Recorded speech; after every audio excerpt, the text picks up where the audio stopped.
Decentralisation के द्वारा इसको आगे बढ़ाने का प्रयास किया है। गुड गवर्नेंस की एक महत्वपूर्ण बात होती है इफेक्टिव डिलीवरी। अब जनधन अकाउंट की यहां चर्चा हो रही है। हमारे माननीय विपक्ष नेताजी ने भोपाल के अच्छे उदाहरण दिए। मैं गुलाम नबी जी का बहुत आभारी हूं कि जो एक विपक्ष ने करना चाहिए वैसा सटीक काम उन्होंने किया। भोपाल जिले में किस गांव में कौन जनधन अकाउंट से रह गया है और उसका रिकॉर्डिंग तक करके ले आए। होना यही चाहिए, तभी एग्जीक्यूटिव अकाउंटेबल बनेगी। और इस सदन के सदस्यों का यही काम होता है। ये मुद्दा मेरी सरकार तेरी सरकार नहीं होता है।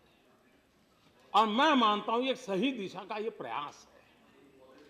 उसमें तथ्य क्या है वो तो कल अरुण जी ने कह दिया, मैं तथ्य की चर्चा नहीं कर। मैं इस प्रयास को अच्छा मानता हूं, क्योंकि कभी कभार नीचे से व्यवस्था से खबर आ जाती और हम मान लेते हैं, लेकिन विपक्ष सजग रहा, देखा और कितनी मेहनत की।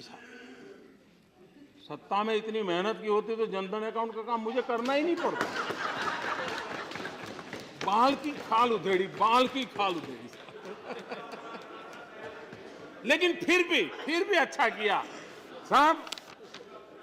आपने माइक्रोस्कोप लेकर के देखा। मोदी कह रहा है जनधन हो गया, देखो यार कहीं तो होगा कोई कोने में।